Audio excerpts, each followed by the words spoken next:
बात है उत्तराखंड में सरकारी भर्तियों के घोटाले पर। मामला जरा पेचीदा है, लेकिन ध्यान से सुनिए। हर दिन नए नए तथ्य सामने आ रहे हैं। राज्य सरकार ने जांच के लिए विशेष कार्यदल का गठन कर दिया है, लेकिन जिस स्तर का घोटाला लगता है, मांग हो रही है कि बंगाल की तरह ईडी या सीबीआई से जांच कराई जाए। सीबीआई और ईडी का इंतजार उत्तराखंड में हो रहा है, मगर दिल्ली से टीम रवाना नहीं हो रही। इस घोटाले से कोई भी विभाग नहीं बचा है।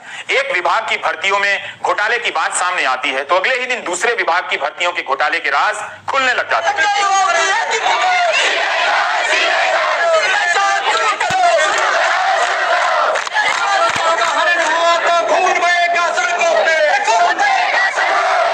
राज्य में आए दिन तमाम युवा संगठन इस घोटाले को लेकर प्रदर्शन कर रहे हैं। 15 जून को राज्य विधानसभा में कांग्रेस विधायक भुवन कापड़ी ने यह मुद्दा उठाया। भुवन कापड़ी ने कहा कि कई साल से वन विभाग, शिक्षा विभाग, गृह विभाग, सचिवालय, ग्राम विकास पंचायत अधिकारी जैसी भर्तियों में घोटाले चल रहे हैं। इन भर्तियों के लिए होने वाली परीक्षा के प्रश्न पत्रों के लीक होने का जिक्र भी उन्होंने किया और सबूत भी दिखाए। उसके बाद से राज्य के अखबारों में इस घोटाले को लेकर अनेक खबरें छप चुकी हैं। सोशल मीडिया में भी यह मुद्दा छाया हुआ है। राज्य के बेरोजगार युवा संगठन इस मामले में मुख्यमंत्री पुष्कर सिंह धामी से मिले और उन्हें पेपर लीक होने के सबूत दिखाए, नतीजों में गड़बड़ियों के सबूत दिखाए, तब जाकर उन्होंने एसटीएफ से जांच के आदेश दिए। शुरुआती जांच में पता चला कि जो उम्मीदवार इंटरमीडिएट की परीक्षा में सिर्फ 35 अंक लेकर आया है, वही 40 दिन बाद हुई ग्रेजुएट स्तर की परीक्षा में सर्वाधिक 92 अंक लाया है। इससे शक गहराया, उसका पिछला रिकॉर्ड खंगाला गया तो शक पुख्ता होता चला गया। यही नहीं, आयोग की जनरल मेरिट जो पिछले कई सालों से 80 नंबर के आसपास आती रही, उसमें इस बार 100 उम्मीदवार 80 से 90 के बीच अंक ले आए। इस मामले की जांच में बीजेपी की एक जिला पंचायत के सदस्य हाकम सिंह को गिरफ्तार किया गया तो मामले की कई कड़ियां खुलने लगी। हाकम सिंह के जरिए एक ऐसे नेटवर्क का पता चलता है जिसके सहारे नेता, अफसर और दलाल मिलकर सरकारी भर्तियों में घोटाला कर रहे थे। इसी हाकम सिंह का नाम 2019 में फॉरेस्ट गार्ड के इम्तिहान में ब्लूटूथ से नकल के मामले में भी आया था। ताजा मामलों में अब तक 30 लोग गिरफ्तार हो चुके हैं, 9 सरकारी कर्मचारी हैं। इनमें से कुछ कर्मचारियों ने जांच में माना कि वो खुद भी पिछले कुछ वर्षों में ऐसे ही परीक्षा घोटालों का फायदा लेकर नौकरी पर लगे हैं और फिर इस गिरोह से जुड़ गए। ऐसे में यूके SSSC की छवि का आलम यह है कि लोगों ने अब इस संस्था को उत्तराखंड सगे संबंधी सिलेक्शन कमीशन कहना शुरू कर दिया है। क्या? सगे संबंधी सिलेक्शन कमीशन। 2016 में उत्तराखंड अधीनस्थ सेवा चयन आयोग की भर्ती से घोटाला खुलकर सामने आता है। तब ग्राम विकास अधिकारी, ग्राम पंचायत अधिकारी की भर्ती की जो परीक्षाएं कराई गई, उसमें 2 बार जांच हुई, गड़बड़ी पाई गई, लेकिन कार्रवाई क्यों नहीं हुई? यह तो और भी गंभीर मसला है कि कांग्रेस की सरकार के दौर में घोटाला हुआ और बीजेपी की सरकार में कार्रवाई नहीं हुई। क्या इसलिए नहीं हुई कि इस रास्ते बीजेपी के राज में भी घोटाले को जारी रखना था? बीजेपी सरकार ने कांग्रेस सरकार के दौर के उस घोटाले को सार्वजनिक क्यों नहीं किया? हालत यह है कि अधीनस्थ सेवा चयन आयोग के पिछले अध्यक्ष एसके राजू ने इस्तीफा देते हुए कह दिया कि पेपर लीक होना तो एक सामान्य प्रक्रिया है।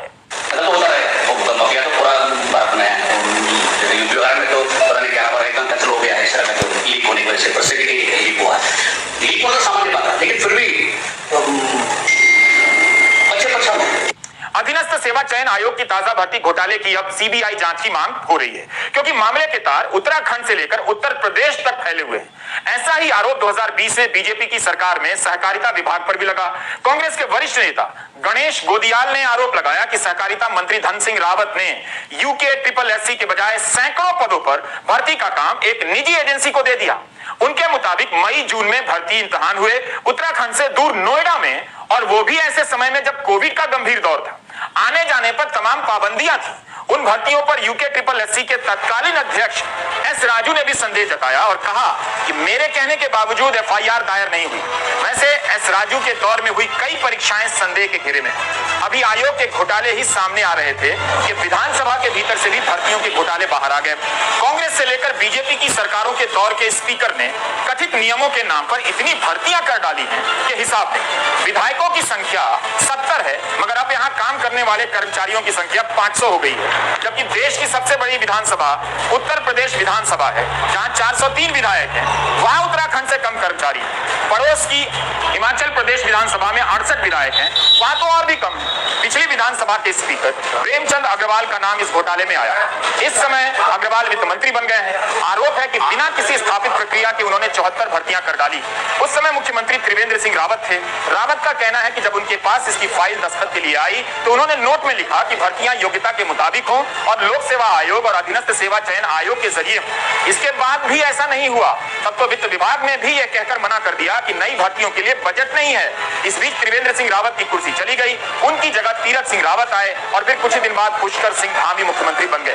राज्य में मुख्यमंत्री बदलते रहे मगर स्पीकर पिछले दरवाजे से भर्तियों को अंजाम देने में लगे रहे। उन्होंने एक नया रास्ता निकाला कि एक प्राइवेट एजेंसी के जरिए इन पदों के लिए आवेदन मंगाए जाएं और स्वीकार कर लिए जाएं। यही हुआ। 54 नियुक्तियों से बात शुरू हुई और संख्या का अंत हुआ 74 पर। आरोप है कि प्राइवेट एजेंसी ने परीक्षा भी नहीं कराई।